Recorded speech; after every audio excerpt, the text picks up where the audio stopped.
அரசியல் எல்லாம் அடுத்தவன்ட்டு இருக்குது. நீ என்ன நினைச்சிருக்க?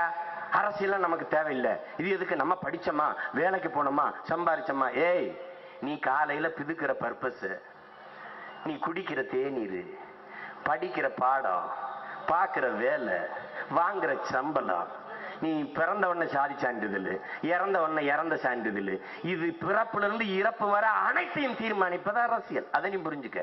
காலையில பிதுக்கிற பர்பஸ் என்ன விலை விற்கணும், அதுக்கு எவ்வளவு வரி போடணும், நீ பாக்குற படிக்க போற பள்ளிக்கூடத்துல எவ்வளவு பணம் கட்டணும், நீ இன்ன படிச்சா இன்ன வேலை, இந்த வேலைக்கு இவ்வளவு சம்பளம், இந்த வேலையை நீ இந்த ஊர்ல தான் போய் பார்க்கணும். நீ மாவட்ட ஆட்சியாளரா இருக்கலாம்.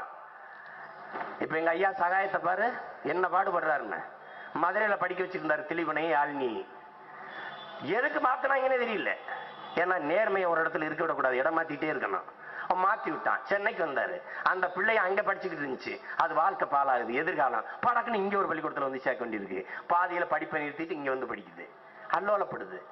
இது யார் தீர்மானிக்கிறா? ஜெயலலிதா. ஜெயலலிதாவை யார் தீர்மானிச்சா? நீ. ஒரு நேர்மையாளன் பாதிக்கப்படுறான், உண்மையும் நேர்மையுமான அதிகாரி.